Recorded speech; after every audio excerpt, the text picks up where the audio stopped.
Čiže pri výmene predného ložiska potrebujeme si položiť stredovú šubu a polom si dávame dole prasiatko, kotúč brzdový, spodné rameno si odmontujeme. Tým vyťahneme polovos a zo zadu máme na 4000 ramy, na 3000 ramy, skrutky, ktoré nám drží celé ložisko s nabojom. Takže ideme na to. Tak, čiže stredová šuba ide vonku. Tak, polov máme povolený, takže ideme na prasiatko, kotúč dole a tak vám ukážem to ďalej. Takže demontujeme si stremeň. Budeme tam potrebovať H7 Imbus.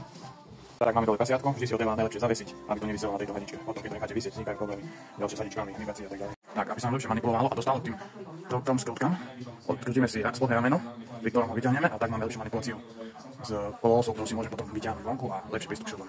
Čiže ideme na to.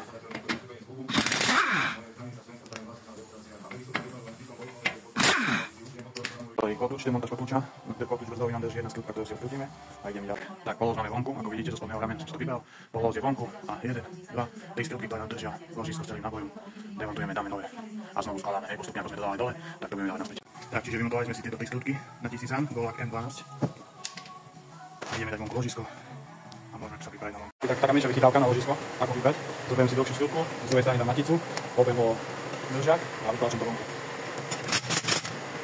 Tak ložisko pomocou vlastného výrobku stiahovačíka sme si vybrali vonku. Tak, a môžeme ísť na montáž. Dôkladne vyčistiť usadácu plochu a môžeme skladať. Tak, majte sa. Vidíme sa v ďalšom videu.